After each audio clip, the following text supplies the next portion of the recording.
안녕하세요. 자, 한 장으로 정리하기 오늘 마지막 시간인데요. 양도소득세에 대해서 점검합니다. 양도소득세는 처음부터 끝까지 중요하지 않은 부분은 없어요. 그죠? 많게는 7문제에서 6문제, 7문제 출제되는 비중이 아주 큰 단원이니까 처음부터 하나하나 세부적으로 점검하시기 바랍니다. 자, 그러면 준비되셨죠? 들어갑니다. 먼저 양도소득세에서 양도행위로 보느냐, 양도행위로 보지 않느냐, 이거를 35회 시험에서 아주 출제될 확률이 아주 높아요. 왜? 34회에서는 과세 대상을 물어봤기 때문에 양도행위 부분은 최근에 물어보지 않았어요. 그래서 양도행위로 보지 않는 거. 그래서 양도가 무슨 뜻이에요? 양도. 여러분, 팔은 걸 양도라고 그래요. 팔았다? 그 얘기는 대가를 받았다. 뭘로? 돈으로 받을 수도 있고, 금전. 그죠? 물건으로 대가를 받을 수도 있고, 주고받을 채권 채무 대신에 부동산을 주고받을 수도 있겠죠. 이렇게 많이 받던 적게 받던 대가 받고 이전하는 거, 유상 이전, 그게 양도예요. 그럼 부동산 등이 소유권 이전했는데 대가성이 없어, 주고받은 게 없어, 그러면 증여죠. 증여. 그죠? 예, 그래서 우리 양도행위의 대표적인 것이 뭡니까? 매매. 쌍방이 대가를 금전으로 주고받을 걸 약정하고 소유권 이전하는 행위, 매매예요. 매매. 또 공매, 국세징수법에 의해서 납세자가 세금을 체납을 하면 국가나 지방자치단체가 납세 의무자 부동산을 압류를 해서 공공기관, 즉 한국자산관리공사를 통해서 공개적으로 처분합니다. 공매. 이때 낙찰대금이 들어오죠. 대가 받은 거예요. 양도. 또 경매도 같은 개념인데 민사집행법에 의해서 채권자가 강제 절차로 채무자 부동산을 법원을 통해서 공개적으로 처분하고 그때 낙찰대금이 법원으로 돈이 들어오니까 이것도 대가성 받았다. 그래서 양도. 또 여러분, 부모 자식 간에 부동산을 서로 보하면 교환. 자, 부모와 자녀가 또는 남편이 부인에게 부동산을 이렇게 소유권 이전해주고 대금을 보였습니까? 지급했다 하더라도 부모 자식 간의 매매 거래는 매매로 보지 않고 증여로 추정합니다. 증여. 그런데 둘의 거래도 조작할 수 없고 누가 보더라도 객관적으로 입증이 되는 그런 거래를 통해서 이전하는 건 양도행위로 인정되는데, 그 행위가 뭐냐? 아버지 부동산이 공매 처분되는데 아들이 공매 절차에 참여해서 낙찰받아서 취득했다. 또는 아버지 부동산이 채권자에 의해서 법원에 경매 처분되는데 자녀나 배우자가 경매를 통해서 그 부동산을 취득해서 소유권 이전한다. 또 아버지 부동산과 아들 부동산을 서로 뭐합니까? 교환. 부동산은 등기 대상 자산이기 때문에 거짓말할 수 없죠. 이런 행위로 이루어진 건 정상적인 매매로 인정돼요. 그래서 부모 자식 간에, 부부 간에 부동산 교환도 양도 행위로 보는 거고요. 다음, 현물 출자. 여러분, 투자자가 어디에 법인 설립할 때 법인의 투자자가 뭐 금전이 아니라 부동산 등 소유권 이전해주고 법인으로부터 주식이나 또는 뭐 지분을 대가로 받았다면 요 투자자 입장에서는 부동산이 없어졌지만 대가 받았으니까 뭘로 본다? 양도 행위로 보는 겁니다. 또 법률에 따라 뭐가 돼요? 수용되면 보상금 많이 받던 적게 받던 대가 받죠. 그래서 파는 거다. 수용되는 것도 양도예요. 또 여러분, 대물 변제, 채무를 갚아야 되는데 부동산으로 소유권 이전해줬다. 또는 이혼하고 나서 위자료를 지급하기로 약속되어 있는데 위자료 지급을 부동산으로 대신 이전해줬다. 또 재산세 납부해야 되는데 금전으로 납부할 수 없어서 부동산으로 물납하는 행위, 이런 게 다 뭐예요? 대물 변제에 해당이 된다. 그때는 양도로 보는 거죠. 다음, 부담부 증여 그랬어요. 여기 보실래요? 대상, 공짜로 무상으로 주는 사람을 증여자, 받는 사람을 수증자라고 합니다. 그런데 증여는 줄 사람과 받을 사람의 의사표시가 있어야 되겠죠. 줄 테니까 받을래? 받을게요. 이렇게 청약과 승낙, 의사표시 두 개를 우리 민법에서 계약이라고 합니다. 그래서 증여는 계약에 의해서 이루어지는 거예요. 그러면 이때 증여자 조건이 이 상가부동산 10억짜리인데 은행에서 얘 이름으로 이 담보를 제공하고 대출받아서 은행이 뭐 여기 근저당 설정이 4억의 채무가 있다. 이런 부동산을 얘가 얘 앞으로 뭐를 합니까? 증여하는데 조건부예요. 여기 갚아야 될 채무를 네가 대신 뭐하라? 인수하라. 인수하는 조건부 증여를 부담부 증여라고 하죠. 그러면 이쪽의 입장에서는 부동산 10억짜리가 없어졌지만 이걸 다 증여한 것이 아니라 채무 갚아야 되는데 요 4억만큼은 얘는 안 갚아도 되죠. 채무 없어졌고 부동산도 없어졌으니까 채무 부분 얼마?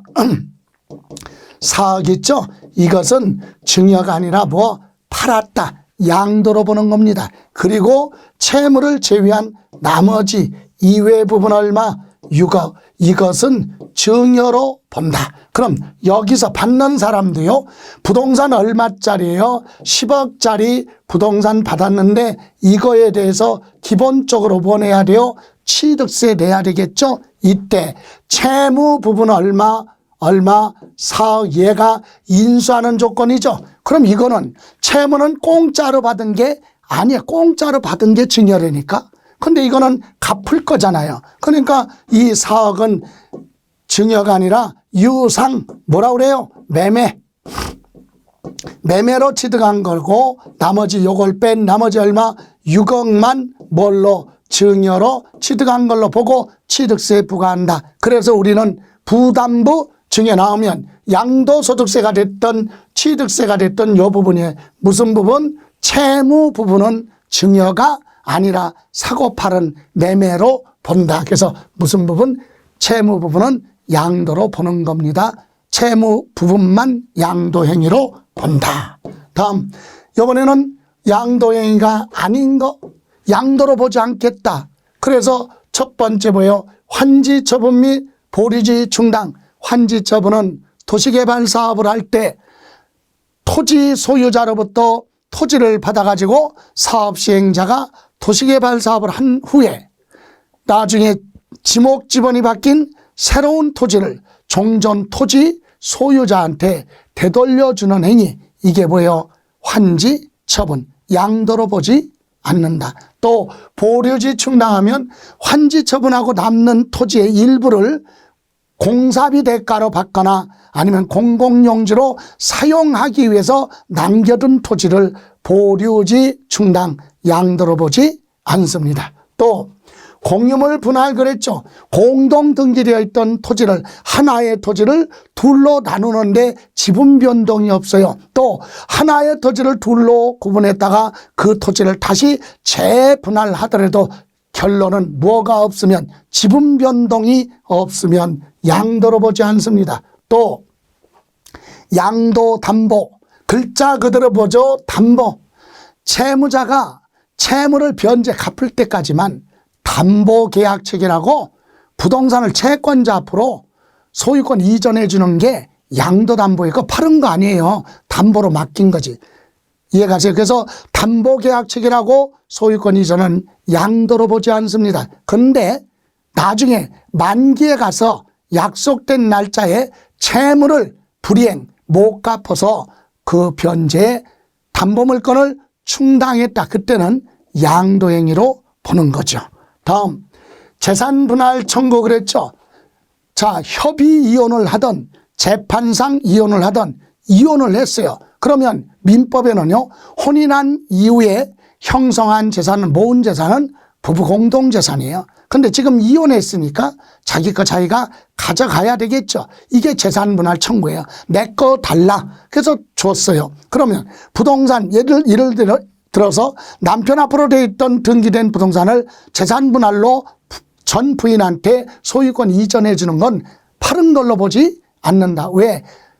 전 부인이 자기 거 그냥 자기 거 자기가 가져가는 거예요. 그래서 양도 행위로 보지 않습니다. 요거랑 상충되는 내용이에요.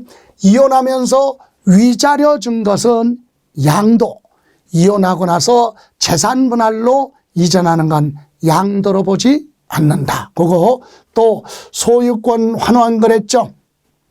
소유권 환원할 때 두 가지예요.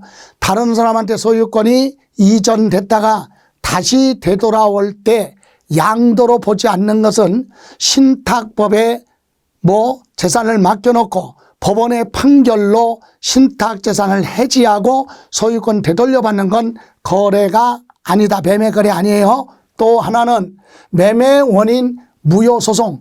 매매가 있은 후에 소송을 제기했는데 법원에서 판결 나왔어요. 너네는 처음부터 매매가 없었던 걸로 하라. 그래서 받은 돈 되돌려주고 소유권 되찾아오는 건 처음부터 매매가 없었던 걸로 본다 이거죠. 예. 그리고 여기 지적경계선 변경으로 토지를 교환하는 거 이를테면 이거죠.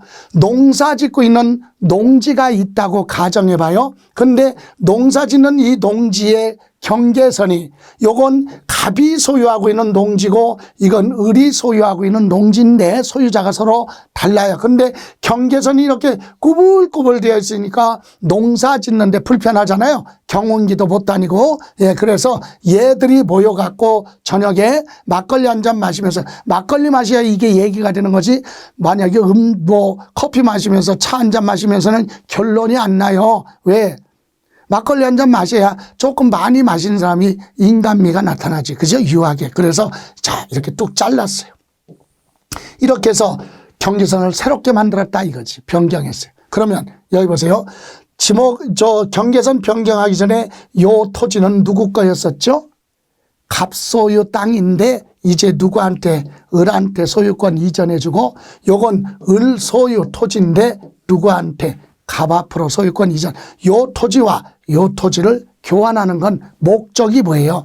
불합리하게 불편하게 되어 있던 경계선을 합리적으로 편리하도록 하기 위해서 경계선을 변경하기 위해서 교환하는 거지 매매로 보지 않는다 그 얘기입니다. 또 배우자 부부 간에 직계점유서 부모 자식 간에 부동산 매매는 기본이 뭘로 가요? 증여로 추정해서 증여세 부과하죠. 다만 증여가 아니라는 사실을 뭐하면 입증이 되면 그때는 양도 행위로 인정되는데 어떤 것이 인정돼야 되느냐 이거예요. 아까 말씀드린 대로 거짓말할 수 없는 거 공매 절차를 통해서 또는 경매 과정을 통해서 소유권 이전하거나 부동산과 부동산을 서로 뭐예요? 교환하거나 그 대가를 지급한 사실이 대가 지급 사실이 자금 출처 등에 의해서 명백하게 뭐가 되어 입증이 된다. 이런 경우에는 정상적인 양도 행위로 보지만 그렇지 않으면 기본이 뭘로? 증여로 추정해서 증여세가 부과된다. 이렇게 해서 양도 행위로 보지 않는 거 꼭 이해를 하시고요. 다음. 그렇다면 소득세법에서는 어떤 거 양도했을 때 소득세를 부과할 것이냐. 그래서 양도소득세 과세 대상 결론부터 얘기하면 34회 시험에서는 과세 대상 물건이 출제가 됐어요. 여기서 그러니까 35회에서는 출제될 확률은 떨어지지만 그래도 한번 점검해 봅니다. 첫 번째 부동산 하면 토지 건물이죠. 이때 토지 건물은요 허가 여부 관계 없고 등기 여부 관계 없어요. 등기를 하고 양도하든 미등기 전매를 하든 허가받은 건물을 팔든 무허가 건물을 팔든 다 과세 대상이 된다. 부동산. 그리고 두 번째 지상권 부동산상의 권리하면 지상권, 지역권, 등기된 부동산, 임차권, 남의 부동산 이용할 수 있는 권리 중에 지상권, 등기 여부 관계 없습니다. 그리고 전세권도 등기 여부 관계없죠. 우리 민법에는 지상권이나 전세권은 제3자의 권리에 대항하기 위해서는 반드시 등기된 것만 권리를 보호받죠. 그런데 우리 세법은 실질과세 원칙이기 때문에 등기를 했느냐 허가받았느냐 여부 관계가 없어요. 그냥 지상권, 전세권 계약을 하고 그 권리 자체를 대가받고 소유권 이전했으면 양도소득세 과세합니다. 다음 임차권, 등기가 된 부동산 임차권, 요거는 반드시 등기가 된 그 부동산의 임차권에 한해서만 과세 대상이 되는 거고요.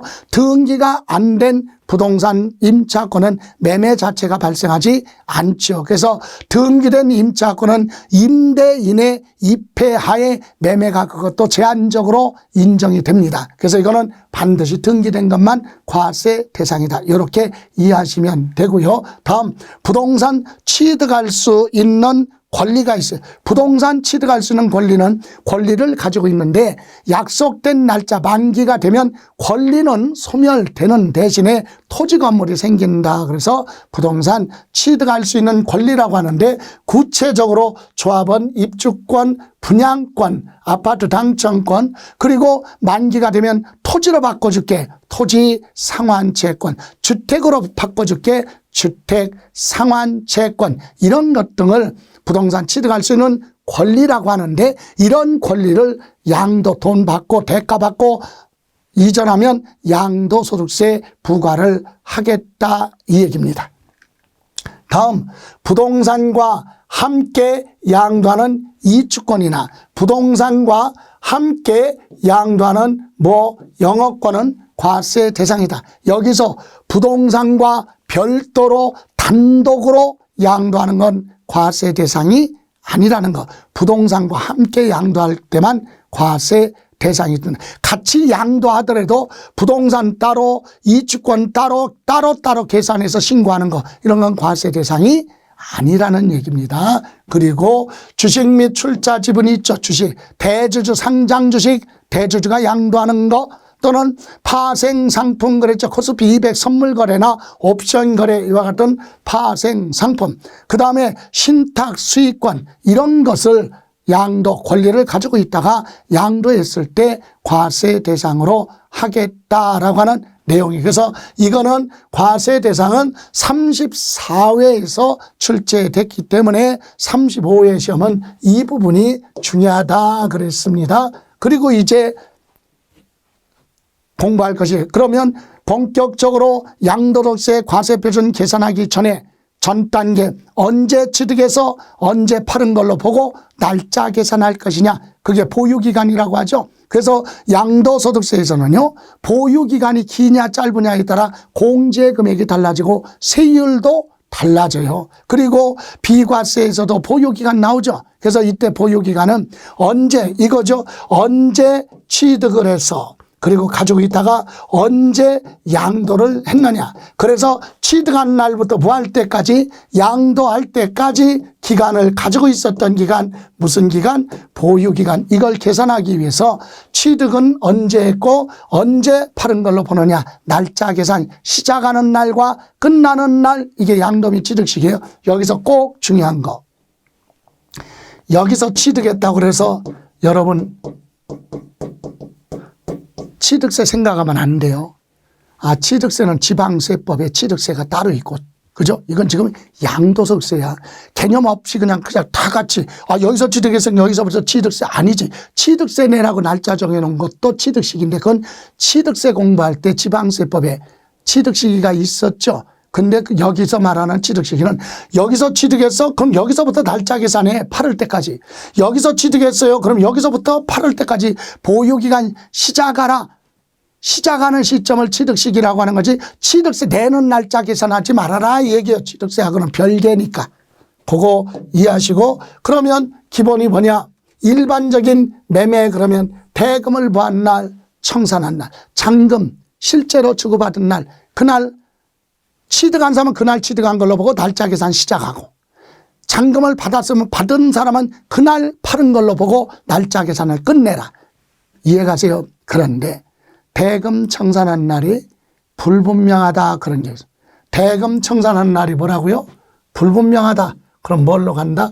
등기부에 기재된 등기접수일로 갑니다.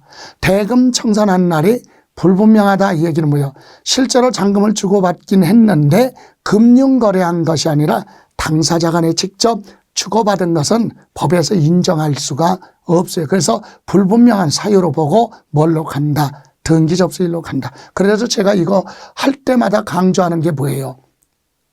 모든 비용을 지출하거나 대금을 지급할 때는 무슨 거래하라? 금융거래를 해야 근거가 남아있는 겁니다. 그리고 빌려준 돈 받을 때는 어떻게? 돈을 받을 때는 현금으로 받아라. 어디 가서? CCTV 없는 데 가서 현금으로 받아. 그리고 뭐라 그래? 안 받았어요. 그러면 준 사람이 입증을 해야 돼. 그죠? 그러니까 늘 생활화가 돼야 된다.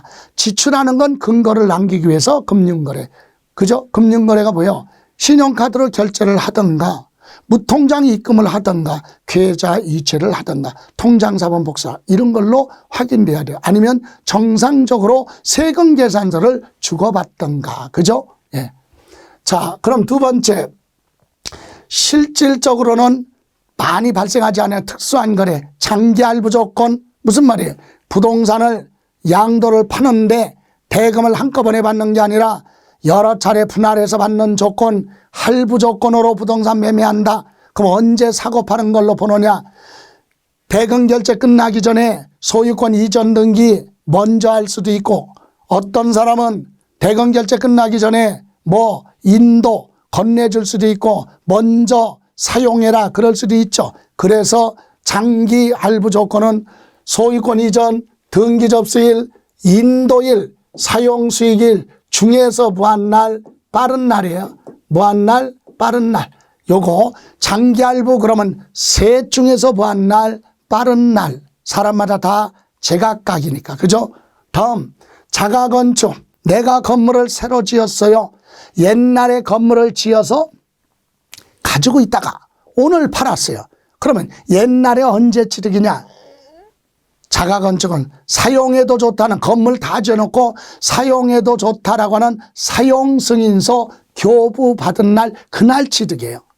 그런데 무허가 건물은요, 사용승인서가 없어. 그럼 언제 취득이냐? 사실상 사용일.